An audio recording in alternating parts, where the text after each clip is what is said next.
എല്ലാവരും വിഷു ആഘോഷത്തിന് ക്ഷീണത്തിലായിരിക്കും അല്ലേ. അപ്പം ഞാനും ചെറുതായിട്ടൊരു കുഞ്ഞ് വിഷു ആഘോഷിച്ചു കേട്ടോ. അപ്പം എനിക്ക് അത്യാവശ്യം വേണ്ടുന്ന സാധനം കണി വെക്കാനുള്ള സാധനങ്ങളൊന്നും കിട്ടിയില്ല. അപ്പം കിട്ടിയ സാധനങ്ങൾ വെച്ചിട്ടൊരു ചെറിയ വിഷുക്കണിയൊക്കെ ഉണ്ടാക്കി ഒരു ചെറിയൊരു സദ്യ ഉണ്ടാക്കി. അപ്പം ഞാനും ആമിക്കുട്ടി മാത്രമേ ഉണ്ടായിട്ടുള്ളൂ. അപ്പം അവർക്കൊരു സന്തോഷമായിട്ടെ എന്ന് വിചാരിച്ചു. അപ്പം ഞാൻ സൂപ്പർ മാർക്കറ്റ് പിന്നെ നമ്മൾ പയറും കടലൊക്കെ എടുത്തു. പിന്നെ നേരെ നമ്മൾ പച്ചക്കറി മാർക്കറ്റിലോട്ടാണ് കേട്ടോ പോയത്. ഇതൊക്കെ അടുത്തടുത്ത് തന്നെയാണ് കേട്ടോ. എൻ്റെ വീട്ടിൽ തൊട്ടടുത്താണ് ഈ പച്ചക്കറി മാർക്കറ്റൊക്കെ. 2 മിനിറ്റ് ഒന്നും നടന്നാൽ എത്തേണ്ട ദൂരേ ഉള്ളൂ. അപ്പം പക്ഷെ എനിക്ക് ആ വിഷുവിന് വേണ്ടുന്ന അത്യാവശ്യം വേണ്ടുന്ന ഒരു സാധനങ്ങളും കിട്ടിയില്ല. കാരണം കണിക്കൊന്ന കിട്ടിയില്ല, വെള്ളരിക്ക കിട്ടിയില്ല, കണ്ണിമാങ്ങ കിട്ടിയില്ല, അങ്ങനെ ആ ചക്ക കിട്ടിയില്ല. അങ്ങനെ അത്യാവശ്യം വേണ്ടുന്ന കണി വെക്കാൻ വേണ്ടുന്ന ഒരു സാധനം കിട്ടിയില്ല. അപ്പോഴാണ് ഈ ചക്ക ഇങ്ങനെ മുറിച്ച് വെച്ചിട്ട് കണ്ടത്. അപ്പോൾ അതിന്റെ വില ചോദിച്ചപ്പോൾ 1/4 കിലോ ചക്കക്ക് 65 രൂപ പറഞ്ഞു. 65 അത് മടലടക്കാണ് അവർ വെയിറ്റ് നോക്കണത്. അപ്പോൾ ആ മടലടക്കം തൂക്കുമ്പോൾ അതിൽ ചോള ആകെ 1-2 ചോള മാത്രമേ ഉണ്ടാവുള്ളൂ. അപ്പോൾ 65 രൂപയാണ് ഇതിന്റെ വില എന്ന് കേട്ടപ്പോൾ എൻ്റെ കണ്ണ് കള്ളിപ്പോയി. നമ്മളെ വീട്ടിലെല്ലാം വെറുതെ കളയുന്ന ഒരു സാധനമല്ലേ, വെറുതെ അല്ല നമ്മളെ പറിച്ചെടുക്കുന്ന ഒരു സാധനം ഇത്രയും വിലയാണ് ഇവിടെ എന്ന് അറിഞ്ഞപ്പോൾ അപ്പോൾ ഞാൻ ചക്ക വാങ്ങാൻ നിന്നില്ല കേട്ടോ, ഞാൻ വാങ്ങിയില്ല അത്. അപ്പോൾ എൻ്റെ കയ്യിൽ കിട്ടിയ കുറച്ച് സാധനങ്ങൾ വെച്ചിട്ട് ഞാൻ പച്ചക്കറി പഴങ്ങളും വെച്ചിട്ട് ഞാൻ ചെറിയൊരു കണിയും ഒരുക്കി. ജസ്റ്റ് ആമിക്കുട്ടിക്കൊന്ന് സന്തോഷമായിക്കോട്ടെ എന്ന് വിചാരിച്ചു. നേരെ ഞാൻ അടുക്കളയിൽ കയറിയിട്ട് രാവിലെ തന്നെ ഞാൻ അടുക്കളയിൽ കയറിയിട്ടുണ്ടായിരുന്നു. കാരണം ഉച്ചയാകുമ്പോഴത്തേക്ക് നമ്മൾ അത്യാവശ്യം വേണ്ട എല്ലാം നമ്മൾ റെഡിയാക്കി എടുക്കണമല്ലോ, ഞാൻ ഒറ്റക്കല്ലേ ഉള്ളൂ.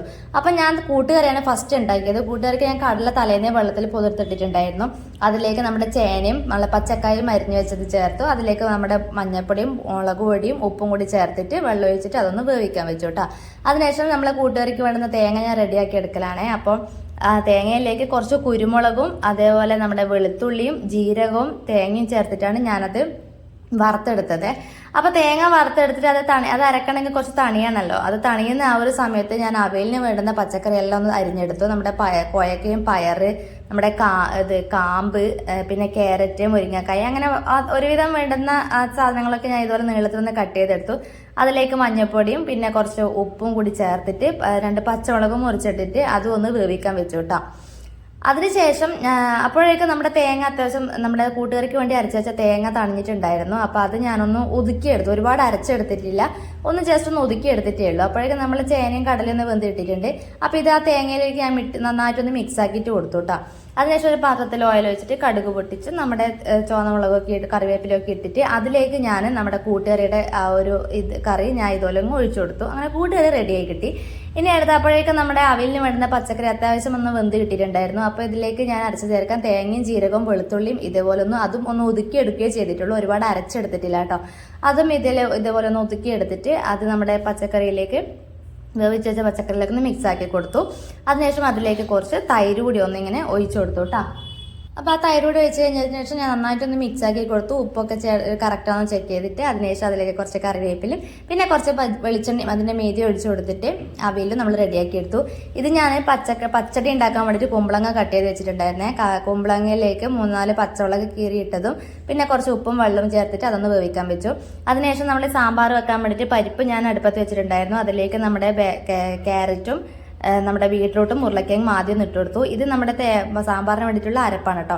അപ്പോൾ ആ സാമ്പാറിന് വേണ്ടിയിട്ടുള്ള തേങ്ങ ഒന്ന് ചൂടാകുമ്പോഴേക്കും നമ്മളെ പരിപ്പൊക്കെ വന്നിട്ടുണ്ടായിരുന്നു. അതിലേക്ക് നമ്മൾ ബാക്കി പച്ചക്കറി ഇട്ട് കൊടുത്തു. ഇത് പച്ചടിക്ക് വേണ്ടിയിട്ട് ഞാൻ തേങ്ങയും നമ്മുടെ കടുകും തൈരും കൂടിയിട്ട് ഒന്ന് അരച്ചെടുക്കുന്നതാണ്. ആ അരപ്പ് നമ്മുടെ വേവിച്ച് വെച്ച ആ ഒരു കുമ്പളങ്ങയിലേക്ക് ചേർത്ത് കൊടുത്തു. അപ്പോഴേക്കും നമ്മുടെ സാമ്പാറിനോട് റെഡി ആയിട്ടുണ്ടായിരുന്നു കേട്ടോ. അപ്പോൾ അതിന് രണ്ടും ഒരുമിച്ച് തന്നെയാണ് വറുത്തിട്ട് കൊടുത്തത്. ആദ്യം നമ്മുടെ പച്ചടിയിലേക്ക് നമുക്ക് ആദ്യം വറുത്തിട്ട് കൊടുക്കാൻ വേണ്ടി നമ്മൾ ചുവന്ന മുളകും കറിവേപ്പിലയും കടുകും ചേർത്തിട്ട് ആദ്യം ഒന്ന് പച്ചടിയിലേക്കൊന്ന് വറുത്തിട്ട് കൊടുത്തു. അതേപോലെ നമ്മുടെ സാമ്പാറിലേക്കും ആക്കി കൊടുത്തു കേട്ടോ. അപ്പോൾ ഇത്രയൊക്കെ ഞാൻ ഉണ്ടാക്കിയിട്ടുള്ളൂ. അതുകൂടി കഴിഞ്ഞപ്പോൾ പണി കഴിഞ്ഞു. പിന്നെ നമ്മൾ പപ്പടം കൂടി ആക്കിയിട്ടുണ്ടായിരുന്നു. പപ്പടം വാങ്ങിച്ചതിൻ്റെ വീഡിയോ ഞാൻ എടുക്കാൻ വിട്ടുപോയതാണ് കേട്ടോ, അത് ലാസ്റ്റാണ് ചെയ്തത്.